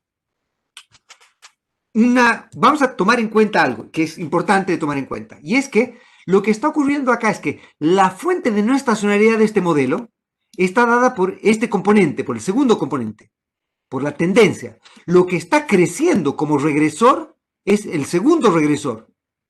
El primer regresor, que es esta constante, no está creciendo en el tiempo. Como el primer regresor no está creciendo, lo que va a ocurrir es que el coeficiente asociado a este primer regresor va a tener propiedades estocásticas distintas a las del segundo, al estimador del segundo parámetro. El estimador del primer parámetro va a tener una propiedad de velocidad de convergencia distinta a la del segundo parámetro. ¿Ok? Y entonces lo que voy a hacer es simplemente algo que, en retrospectiva, después de que ustedes vean esto nuevamente, seguramente al final de la tarde, hoy día, cuando revisen lo que estamos haciendo, van a darse cuenta que lo que estamos haciendo es no solo un toque de genialidad, entre comillas, sino que también es algo bastante ingenioso. Que es que lo que voy a hacer es que voy a agarrar a los coeficientes que tengo acá, mi beta gorrito. Beta gorro menos beta es simplemente X transpuesta X inversa, X transpuesta U. Hasta ahí estamos todos de acuerdo, ¿no es cierto? X transpuesta X inversa, X transpuesta U. Lo que voy a hacer ahora es que voy a multiplicar a cada componente de mis betas gorritos. Recuerden que el beta gorrito 1 es lo que hemos dicho que debería ser el alfa gorro, no el C gorro, sino el alfa gorro, y el delta gorro. Lo que voy a hacer es, tomando en cuenta que justamente la matriz X transpuesta X tiene componentes que tienen velocidades distintas, que necesitan velocidades distintas de convergencia en cada componente, entonces lo que voy a hacer es que voy a estabilizar de manera distinta cada componente de X transpuesta X. Para hacer eso, entonces, lo que voy a hacer es que voy a premultiplicar los coeficientes. El primero de ellos lo voy a premultiplicar por t a la 1 medio, y el segundo lo voy a premultiplicar por t a la 3 medios. ¿Ya? Entonces, si ustedes se acuerdan, en teoría sintótica convencional en econometría 1, lo que ustedes obtenían para normalidad sintótica del estimador de mínimos cuadrados ordinarios era que ustedes, por ejemplo, multiplicaban su beta gorro menos beta por t a la 1 medio, t a la 1 medio por beta gorro menos beta, convergía en distribución normal, 0, sigma cuadrado, Q, donde Q era a lo que convergía X transpuesta X sobre T. ¿Están de acuerdo todos? Si estoy diciendo algo que está claramente fuera de su conocimiento y dominio, párenme. Pero si no, estamos claros que eso era, ¿no es cierto? Necesitaba multiplicar por raíz T. ¿De acuerdo? Lo que estoy diciéndoles ahora es que si multiplican por raíz T, van a poder estabilizar la distribución, pero solo del intercepto. Si multiplican por raíz T, eso no va a bastar para estabilizar la distribución del componente de la tendencia. Para estabilizar el componente de la tendencia necesitan multiplicarlo por T a la 3 medios, por el cubo de lo que está multiplicando el componente de acá, del primer componente. ¿Ok? Entonces, ¿cuál es la idea? La idea entonces es que para poder hacer eso, para hacer esta operación, que el componente del primer coeficiente, el primer estimador, lo multiplique por t a la 1 medio y el segundo por t a la 3 medios, es lo mismo que crearme esta matriz 2 por 2, donde coloco en la diagonal principal t a la 1 medio en el componente 1, 1 y t a la 3 medios en el componente 2, 2. ¿Sí? Si hacen eso entonces, colocan esta matriz 2 por 2 multiplican esto por este vector que es 2 por 1, van a llegar justamente a esta expresión de acá. ¿Ok? Y entonces, dado que beta gorro menos beta era x transpuesta x inversa, x transpuesta u, eso es lo mismo que para encontrar esta expresión de acá, premultiplicar esta expresión por gamma, por esta expresión gamma de acá. ¿Ok? Lo que voy a hacer ahora, simplemente, es, dado que gamma es una matriz que es diagonal, entonces yo puedo simplemente descomponer esta parte como si hiciese lo siguiente. Voy a meter un gamma metido acá dentro de este primer componente, voy a meter un gamma inverso acá. ¿Sí? Voy a meter un gamma inverso. Y acá otro gamma inverso. Estoy metiendo dos gamas inversos. ¿Están de acuerdo? Estoy metiendo dos gamas inversos. Pero como acá tengo una inversa, es como haber metido dos gamas, dos cuadrados de gamas, entre comillas. ¿Me están siguiendo? Dos gamas al cuadrado. Y acá no están entre comillas porque como gamma es una matriz diagonal, es como haber metido como gamma al cuadrado acá. ¿De acuerdo? Como lo que yo requiero es solamente multiplicar por un gamma, entonces me está faltando dividir por un gamma, que es como colocar un gamma inverso acá. ¿Me están siguiendo? ¿Todos? Y por lo tanto, entonces, esta expresión de acá es lo mismo que premultiplicar por gamma inversa acá y postmultiplicar por gamma inversa esta expresión de acá y premultiplicar por gamma inversa esta expresión de acá. Y llamamos a este componente A y llamamos a este componente B. ¿Ok? Lo que voy a hacer ahora es mostrarles la magia que se produce en el componente A, que es este de acá. ¿Ok? ¿De acuerdo? Y para el componente A, entonces, lo que voy a hacer es todavía discutir lo que ocurre antes de la inversa. Entonces, ¿a qué converge el componente A antes de aplicar la inversa todavía? ¿Ok? Y entonces, esto va a ser simplemente omega inverso, pero dado que omega es una matriz diagonal, entonces la inversa de omega va a ser simplemente el recíproco de cada componente de la diagonal principal metido acá, por x transpuesta x, por x transpuesta x, que es este componente de acá, que es todo esto de acá, ¿sí? Todo el segundo término, por otra vez omega inversa, que es este componente de acá. ¿Todos de acuerdo? Y ahora vean, quiero que lo hagan ustedes con calma, no quiero arruinarles el misterio de esta cosa maravillosa que acaban de hacer, pero la gracia de esto es que ahora, los problemas que teníamos antes, cuando multiplicamos todo por t a la menos 1, o por t a la menos 2, o por t a la menos 3, ahora, cuando estamos pre y post multiplicando por esta parte de acá y esta parte de acá, va a ser que, la gracia va a ser que justamente el componente de acá, del producto que nos resulte, va a ser una matriz que es 2 por 2, ¿no es cierto? Nos va a quedar simplemente acá la sumatoria de t, la sumatoria de unos, que es simplemente t, pero dado que en el componente 1, 1 va a estar este t a la menos un medio por este lado, y este t a la menos un medio por este lado, t a la menos un medio por t a la menos un medio es justamente t a la menos 1. Y por lo tanto, esto va a estabilizar justamente a la velocidad que necesitamos estabilizar el componente 1, 1, que es t. Entonces nos va a quedar simplemente t dividido t, ¿sí? Porque es t a la menos un medio por t a la menos un medio nos da el t. ¿Están de acuerdo? El componente el componente 1, 2 y el componente 2, 1 van a ser tales que teníamos en el componente 1, 2 de x transpuesta x teníamos sumatoria de t y en el otro teníamos también sumatoria de t. Y lo que va a ocurrir es que ahora, para obtener los componentes que vienen acá, va a ser el producto de este de acá, de t a la menos un medio, por t a la menos 3 medios, maravillosamente. T a la menos un medio por t a la menos 3 medios es justamente t a la menos 4 medios. Y t a la menos 4 medios simplemente es t a la menos 2. Y t a la menos 2 es todo lo que necesitábamos para estabilizar la sumatoria de t. Y por lo tanto, vamos a converger a lo que hubiese convergido si es que hubiésemos multiplicado, pero ahora solamente este componente de acá, el componente 1, 2 y el componente 2, 1, por t a la menos 2. Y t a la menos 2 hemos dicho que la sumatoria de t dividido t a la menos 2, multiplicado por t a la menos 2, converge a simplemente un medio. Y por lo tanto, entonces, los componentes de acá convergen simplemente a un medio, cuando t va a infinito. Y finalmente, sabíamos que para estabilizar el componente 2, 2 de esta matriz, para estabilizar el componente 2, 2 de esta matriz, para estabilizar este nuestro amigo, necesitábamos t cubo. Y justamente t cubo va a resultar acá, porque acá tenemos el componente 2, 2 de esta matriz, que se va a multiplicar por el componente 2, 2 de esta matriz, cuando estemos evaluando el componente 2, 2 de esta matriz. Y por lo tanto, acá nos va a quedar simplemente t a la menos 3 medios por t a la menos 3 medios, que es t a la menos 3, que es maravillosa y milagrosamente justo lo que necesitábamos para estabilizar el componente de acá. Y por lo tanto, entonces, este componente de acá va a converger a 1/3. Y vean que ahora la matriz Q a la que estamos convergiendo es ahora una matriz que es determinística, check, ¿sí? Es invertible y es positiva definida. Todo una maravilla. Y por lo tanto ahora vamos a poder invertir a esta nuestra matriz, a esta Q. Recuerden que si hubiésemos hecho cualquier otra cosa que hemos hecho antes, la matriz que teníamos ni siquiera era positiva definida, no era positiva en ningún caso, ¿no es cierto? Y divergía en algunos casos o no era invertible en otro caso, tampoco, ¿no es cierto?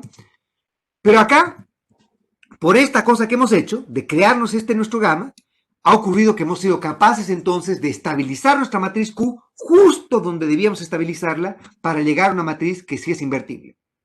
¿De acuerdo? ¿Qué nos falta ahora? Nos falta ahora entonces demostrar a qué converge el componente B, esta parte de acá. ¿Ok? Y el componente B entonces simplemente nuestro gamma de aquí, por esta expresión de acá, que es X transpuesta U. ¿Sí?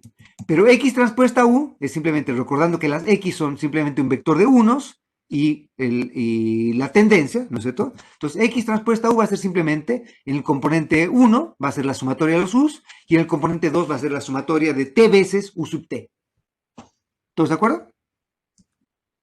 Muy bien. Y entonces, otra vez, como esta es una matriz 2 por 2 y esta es una matriz 2 por 1, el resultado va a ser una matriz 2 por 1 y por lo tanto entonces el componente B es simplemente un vector 2 por 1, que es lo mismo que decir multiplique por t a la menos 1 medio a la sumatoria de los subt's y multiplique por, acá debería decir, no está bien. Y acá vean lo que estoy haciendo. Multiplique también por t a la menos 1 medio, pero multiplique por t a la menos 1 medio esta expresión de acá, que es t chiquita dividido sub t y que también podría ser expresado como t dividido t grande, porque el t grande sale de la sumatoria y me queda simplemente t a la menos 3 medios, que es esta expresión de acá. ¿Todos de acuerdo?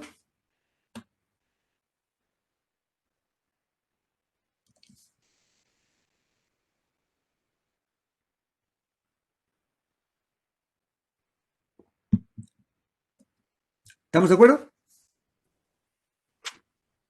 Muy bien, ok. Entonces, ahora lo que voy a hacer es, como dijo el descortizador, vamos por partes. Entonces lo que vamos a hacer es tratar de ir demostrando parte por parte a qué converge cada cosita.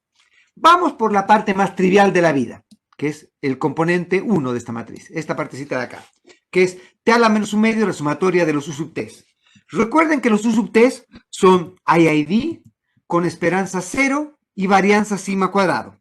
Por lo tanto, entonces, podríamos aplicar el teorema central del límite 1, y con teorema central del límite 1 sabemos que t a la menos 1 medio la sumatoria de los U sub t's converge en distribución normal con media 0 y varianza sigma cuadrado. Esta demostración la podríamos haber hecho partiendo por el teorema central del límite más convencional, que sería simplemente la sumatoria de U sub t dividido t, menos la esperanza, que es igual a 0, dividido la raíz cuadrada de la varianza del promedio, ¿no es cierto? Y si hacían eso aplicando el teorema central del límite 1, llegaban a que eso era normal 0,1, y rescalando esto llegaban a esta expresión de acá, ¿de acuerdo? Entonces, háganlo con calma ustedes en la casa, simplemente para recordar que esta parte de acá es aplicar teorema central del límite 1 casi directamente, y con eso estamos listos.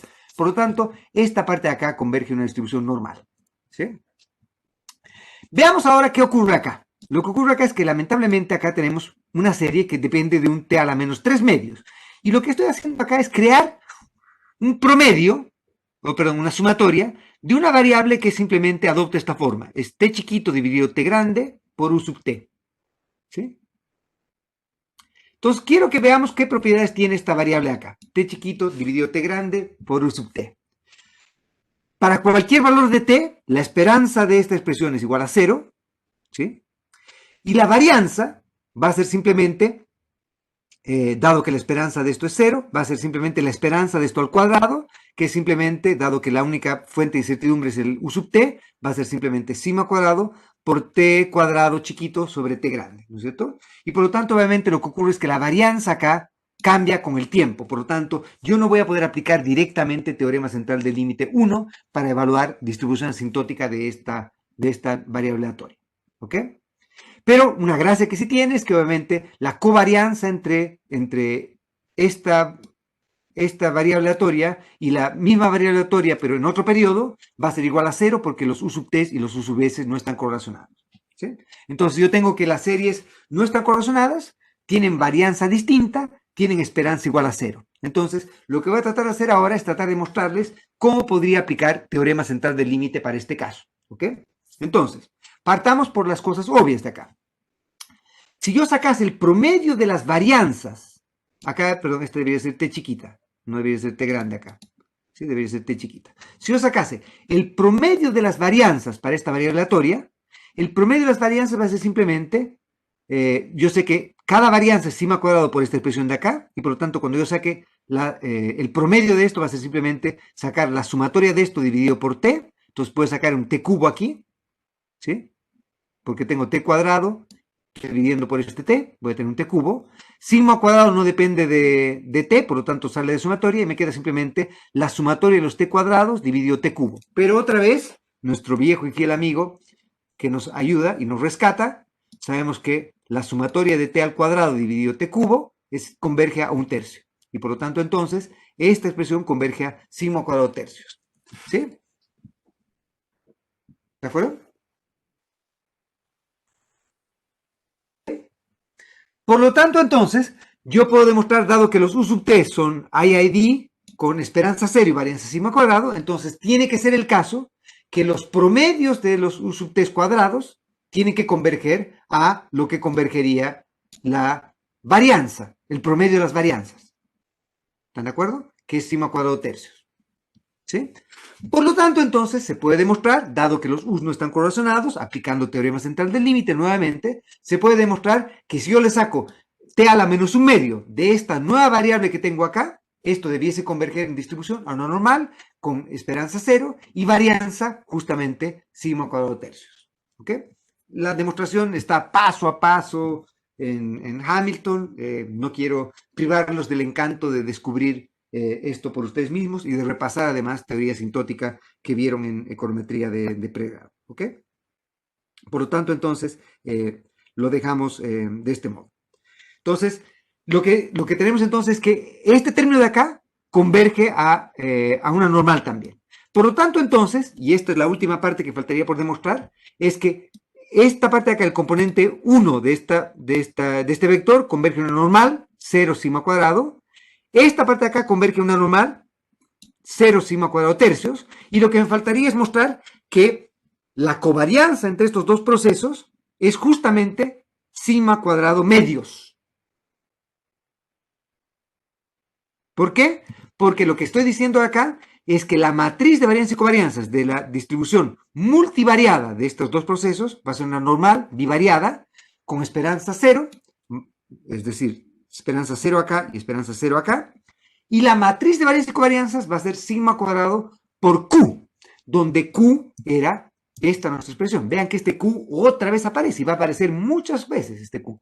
Este Q entonces es simplemente 1, un medio, un tercio. ¿Por qué? Porque ustedes recuerdan acá, si reemplazan eso de Q ahí, ¿no es cierto? Entonces tienen el componente 1, 1 va a ser sigma cuadrado, que es justamente la varianza del primer término. El componente 2, 2 es sigma cuadrado por el componente 2, 2 de Q, que es un tercio, que es justamente la varianza de este segundo término. Y lo que faltaría por demostrar, que está demostrado en Hamilton, que ustedes van a tener que demostrar, es simplemente que la covarianza entre estos dos procesos va a ser sigma cuadrado medios, que es justamente el componente de acá, multiplicado por sigma cuadrado. Entonces, afortunadamente a lo que hemos llegado es que el componente B converge a esta parte de acá. ¿Sí? ¿Están todos de acuerdo? Bien. Y por lo tanto, entonces ahora volviendo a esta parte de acá, lo que está ocurriendo entonces es que el componente A converge a Q inversa. ¿De acuerdo? Porque simplemente el componente que está antes de meter la inversa convergía a Q. ¿Sí? Por lo tanto, el componente A converge a Q inversa. El componente B converge a una normal bivariada con esperanza 0 y varianza sigma cuadrado por Q. Por lo tanto, el producto de A por B va a converger, dado que A converge en probabilidad, o converge ni siquiera en probabilidad, porque Q es, porque esto ni siquiera es estocástico, converge a Q inversa, perdón. Por lo tanto, entonces, A por B va a converger, por Slatsky, a una distribución normal con esperanza 0 y matriz de varianza y covarianza es igual a ¿qué? A sigma cuadrado por, tenemos que pre y post multiplicar por esta componente de acá, que era Q inversa. Entonces sería premultiplicar y postmultiplicar esta de acá por Q inversa. Entonces tendríamos Q inversa por Q, se nos va y nos queda solamente un Q inversa. ¿Ok? Entonces asegúrense de haber entendido bien esta parte de acá también. Por lo tanto, entonces, llegamos a que si nosotros aplicamos nuestro operador gamma, que hace que coloquemos un t a la menos un medio para el componente asociado a la constante y colocamos un t a la menos 3 medios para el componente o para el coeficiente, para el estimador del coeficiente asociado a la tendencia, ¿sí? Entonces lo que va a ocurrir es que la distribución asintótica de la combinación, la distribución bivariada, va a ser normal con esta matriz de varianza y covarianza. ¿Qué es lo que quiere decir esto? Traduciendo esto al cristiano. Lo que quiere decir esto entonces es que el estimador de alfa, de la constante, ¿sí? El estimador de la constante, va a converger a la misma velocidad que convergen los procesos estacionarios convencionales. Es decir, va a converger a velocidad, y recuerden que la velocidad era el recíproco de la escala que tengo que colocar para estabilizar una distribución, y por lo tanto, entonces, esto es lo que llamamos el ómicron. Entonces, alfa gorro se va a decir que es ómicron t a la menos un medio. ¿Por qué? Porque necesitamos multiplicar por t a la un medio esta expresión para llegar a una distribución no degenerada. ¿Me siguen? Y por lo tanto, la velocidad de convergencia a una distribución no degenerada es ómicron t a la menos un medio. ¿Sí? Pero la velocidad de convergencia del componente de la tendencia, del delta gorrito, es ómicron t a la menos 3 medios. ¿Por qué? Porque necesito multiplicar por t a la 3 medios para que ese estimador converja a una distribución no degenerada. Eso quiere decir que si yo multiplico esto por t a la, el segundo componente por t a la menos un medio, eso no va a converger en una normal, va a seguir convergiendo en probabilidad y en distribución a cero. Si lo multiplico por t, va a seguir convergiendo en probabilidad y distribución a 0. Necesito multiplicarlo por t a la 3 medios para que converja a una distribución no degenerada, a una distribución en este caso normal. Y por lo tanto, cualquier estimador que converja a una velocidad más rápida que ómicron t a la menos un medio es lo que vamos a llamar que es un estimador súper consistente. ¿Ya? Súper consistente. Y por lo tanto, entonces, el estimador de la tendencia es súper consistente. No es solo consistente, es súper consistente. Y súper consistente quiere decir, entonces, que el estimador de la tendencia va a converger a una velocidad mucho más rápida que el estimador de la constante. Y si es que yo tuviese un proceso autorregresivo, además, que es estacionario, los coeficientes asociados al componente autorregresivo, que son estacionarios, convergen, como hemos visto en la primera clase, en el primer tema, convergen a velocidad ómicron t a la menos un medio. Acá debería decir menos, no debería ser t a la un medio, debería ser t a la menos un medio. Ómicron t a la menos un medio. ¿Sí? Por lo tanto, todo proceso estacionario converge, los coeficientes, los estimadores de los parámetros convergen a velocidad ómicron t a la menos un medio. Pero cuando yo tengo una tendencia determinística, el componente de la tendencia determinística converge a una velocidad ómicron t a la menos 3 medios. Esto quiere decir que converge al cubo de velocidad. Converge mucho más rápido. El estimador de delta, yo necesito la raíz cúbica de muestra de la que necesitaría para el estimador de cualquier otra cosa para converger a la misma velocidad que estoy convergiendo para estimar cualquier otro parámetro. Con menos, dicho de otro modo, con menos muestra, converjo más rápido al verdadero valor del vector de parámetros eh, para el coeficiente asociado a la tendencia. Por lo tanto, esto no es una buena noticia. Cuando yo tengo una serie que estaciona en tendencia, la econometría con una serie que estaciona en tendencia no es una buena noticia, es una espectacular tendencia. Es una espectacular noticia. ¿Por qué? Porque no solo los coeficientes asociados a todo lo que no sea la tendencia convergen, son consistentes, sino que lo asociado a la tendencia converge a una velocidad más rápida todavía. Es súper consistente. Y la segunda cosa que vamos a demostrar en un minuto más es que hacer inferencia, en este caso, es eh, eh, hacer inferencia utilizando la teoría, los test asintóticos convencionales que han utilizado en su curso de econometría en pregrado, van a ser válidos también acá. Por lo tanto, no hay mejores noticias que tener un proceso estacionario en tendencia, porque el estimador de la tendencia va a ser súper consistente y porque voy a poder hacer inferencia como si estuviese haciendo un OLS de la vida sin ningún problema. Vamos a demostrar ahora es que si queremos hacer inferencias respecto a parámetros, ya sea de la parte que converge a velocidad Omicron T a la menos un medio o del parámetro que converge a velocidad Omicron T a la menos 3 medios, todos los test convencionales que hemos visto en econometría 1 y econometría de pregrado van a seguir funcionando. Entonces, supongamos que yo quiero testar una hipótesis que involucra solamente al parámetro alfa, al del intercepto. Y esto es extensible a cualquier coeficiente o cualquier parámetro que sea de una parte que converja a Omicron T a la menos un medio. Entonces, yo qué sé, por ejemplo, quiero testear la hipótesis nula que alfa es igual a 8. Entonces, yo agarro el alfa gorro, resto la hipótesis nula, en este caso 8, y lo divido entre el estimador de la desviación estándar del coeficiente, ¿no es cierto? En este caso sería el componente 1, 1 de la matriz de varianza y covarianzas de OLS, que es sigma cuadrado X transpuesta X inversa. Entonces, agarrar el componente 1, 1. Para agarrar el componente 1, 1 es lo mismo que agarrar el componente, acá colocamos un vector con 1 y 0 acá, y un vector columna con 1 y 0 acá, premultiplicando y posmultiplicando a X transpuesta X inversa, y eso nos va a dar el componente 1, 1 de la inversa de X transpuesta X. Si eso lo multiplicamos por un estimador de la varianza, que podría ser ya sea el estimador insesgado, que ya hemos dicho que no es muy sexy o interesante, o el estimador sesgado pero consistente, el que derivamos o dividimos sobre t en lugar de t menos k, los dos estimadores van a ser consistentes, van a converger en probabilidad de la varianza, ¿no es cierto? ¿Ok? Y entonces, lo que voy a hacer es tratar de mostrarles que para hacer inferencia acá, la inferencia va a ser exactamente igual a la que yo tendría si es que hago el estimador, utilizo la teoría asintótica convencional. Entonces, agarro este test T y va a ser lo mismo que premultiplicar por T a la un medio el numerador y premultiplicar por T a la un medio el denominador.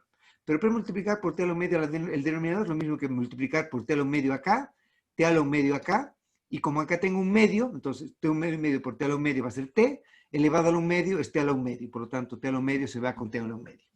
Y la gracia de esto es que esto acaba siendo simplemente como agarrar el componente 1, 1, pero de la matriz Q, que resultaba de la matriz Q inversa que resultaba de hacer esto, ¿no es cierto? Porque esto va a ser lo mismo que agarrar, colocar un 1, 0, 1, 0 y multiplicar por la matriz omega, o perdón, gamma, que era la que hemos utilizado antes, ¿no es cierto? La matriz gamma que hemos utilizado,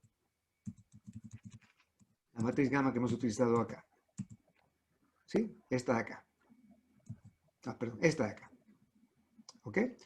Entonces, si es que utilizamos esa matriz, la gracia de esto es que conocemos esta parte acá. Esto es a lo que convergía simplemente la parte que hemos hablado el componente A de nuestra primera parte. Está aquí. ¿Sí? Este es el componente A. Y sabemos a qué converge ese componente A, que es simplemente agarrar el componente 1, 1 de la matriz. Toda esta parte de acá sería agarrar el componente 1, 1 de la matriz X transpuesta X inversa. Por lo tanto, entonces, la gracia de todo esto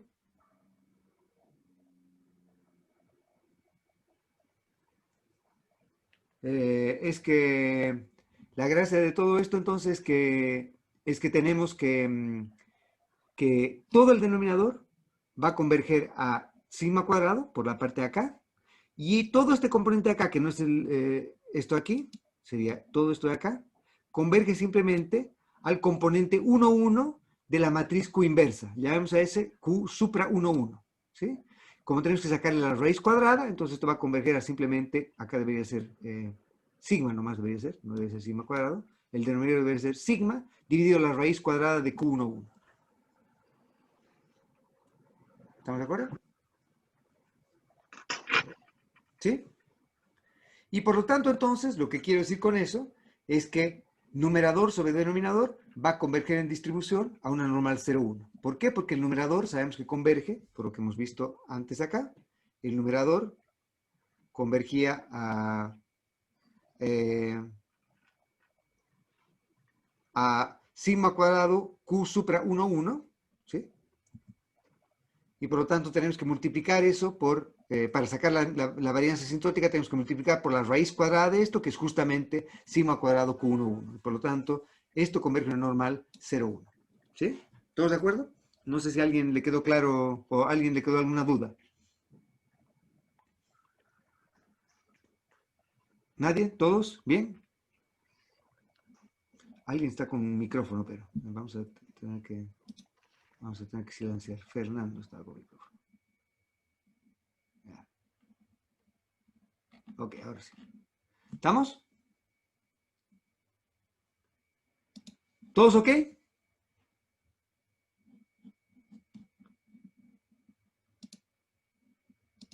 Bien.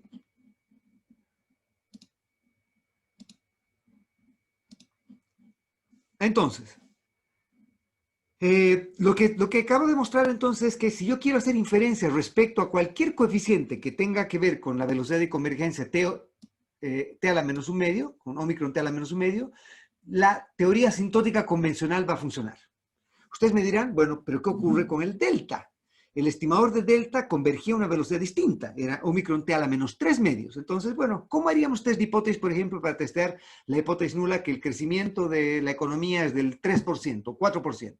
Entonces tenemos un estimador de la tasa de crecimiento, nuestro delta gorrito, le restamos la nula, digamos 3%, lo dividimos entre el estimador de la desviación estándar, de la varianza de esto, la raíz cuadrada de la varianza de esto, que va a ser otra vez el estimador de la varianza, por ahora el componente 2, 2 de la matriz X transpuesta X inversa. ¿Sí? Y si hacemos lo mismo que habíamos hecho antes, multiplicar por t a la menos 3 medios numerador y denominador, va a ser exactamente igual a haber hecho esto acá. Y lo que va a ocurrir es que esto va a converger, ahora sí está bien escrito, esto va a converger el denominador va a converger a la raíz cuadrada de la varianza del estimador, que va a ser sigma por la raíz cuadrada del Q supra 2, 2. Recuerden que Q supra 2, 2 es el componente 2, 2 de la matriz inversa de Q. ¿Sí? ¿Ok? Y t a la menos 3 medios de esto convergía a una normal con esperanza 0 y varianza sigma cuadrado Q supra 2, 2. Por lo tanto, esto se va a ir con esto y me va a quedar simplemente que la varianza es 1. ¿Sí? Por lo tanto, ¿qué quiero decir con esto? Lo que quiero decir con esto simplemente es que la inferencia que podemos hacer ahora va a ser exactamente igual a la que haríamos si es que tenemos un proceso estacionario. Pese a que la velocidad a la que converge el estimador de la tendencia es una velocidad mucho mayor que la que converge cualquier otro de los parámetros de este modelo, lo que ocurre es que para hacer inferencias respecto a este parámetro, podemos utilizar los test T convencionales y van a converger a lo que debiesen converger. Los t chi cuadrados asintóticamente debiesen converger.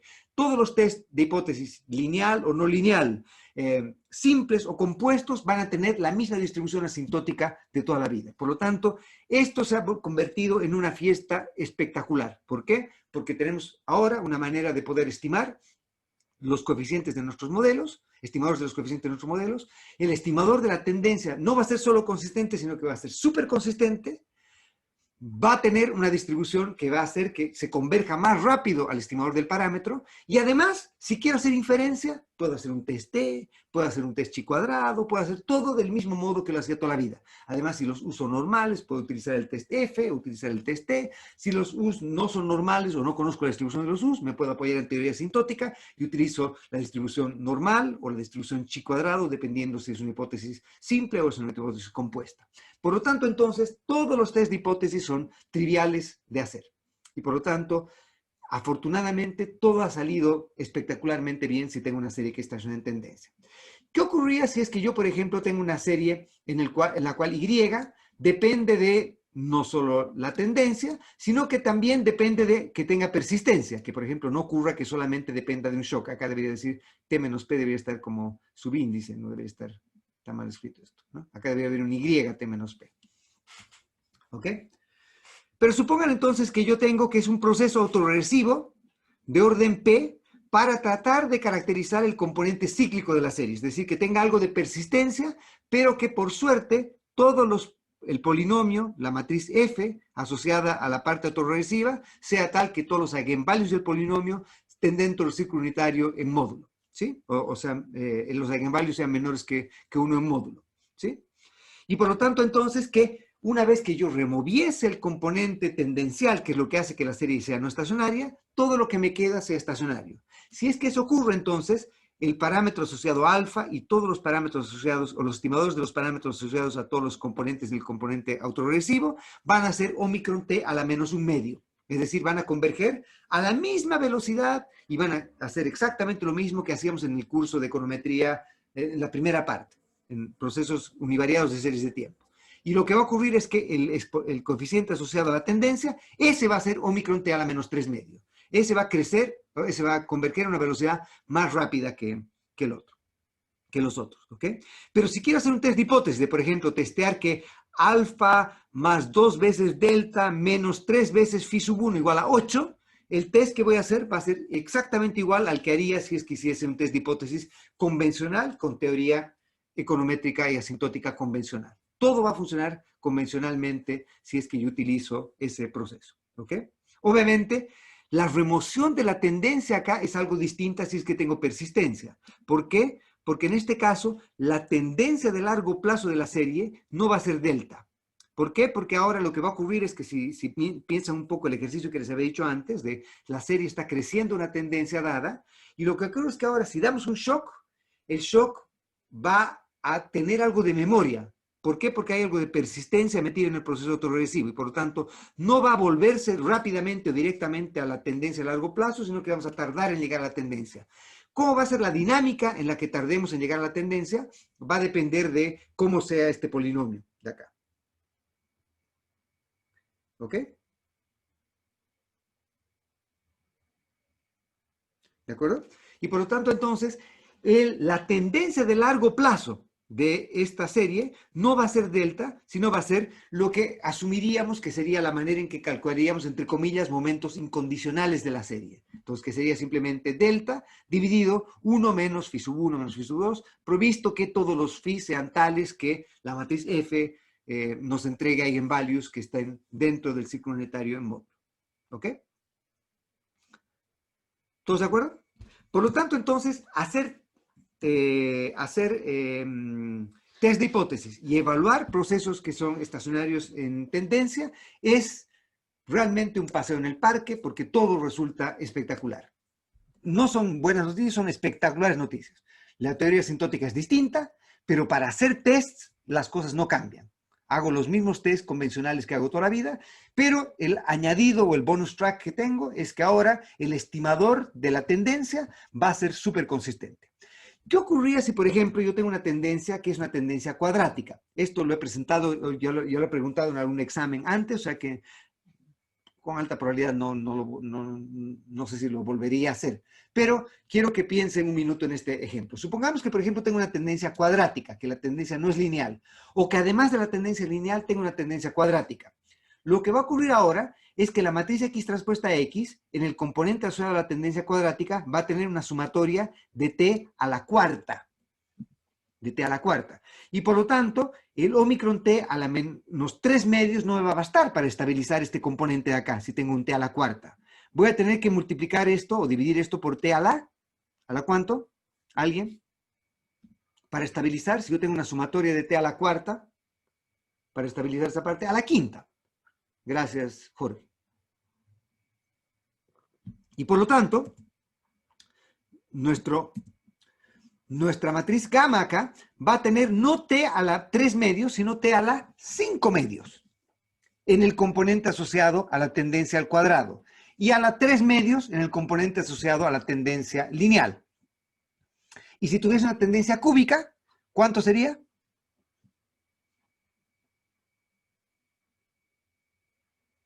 ¿Cuánto sería el componente que tenía que colocar acá? ¿T elevado a la cuánto para estabilizar la distribución si tuviese una tendencia cúbica?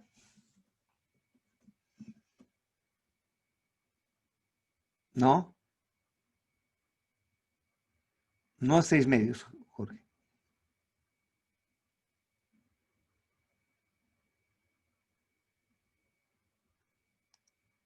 ¿Cuánto sería tendencia cúbica?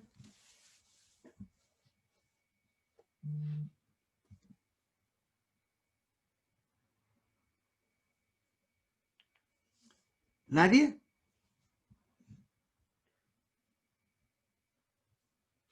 A ver, veamos rápidamente. ¿Qué ocurría con tendencia cúbica? Esto sería la sumatoria de t elevado a la sexta. ¿Cuánto necesito para estabilizar un t elevado a la sexta? ¿Cuánto necesitaría acá?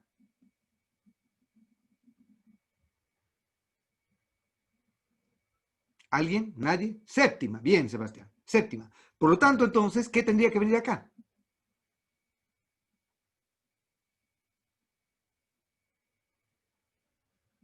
¿Qué tendría que venir aquí? Para el 7 medios. Exacto. Exacto.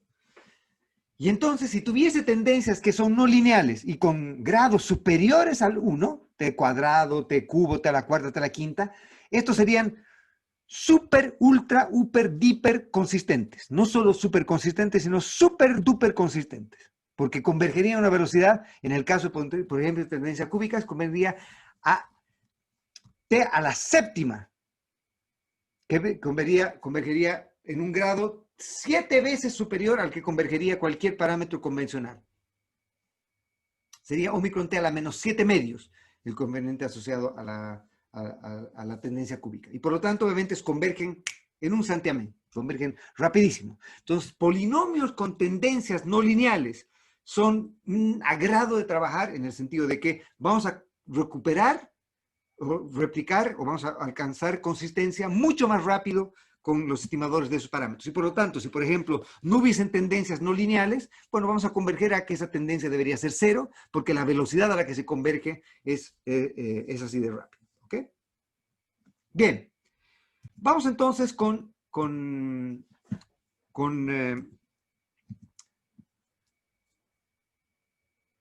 vamos entonces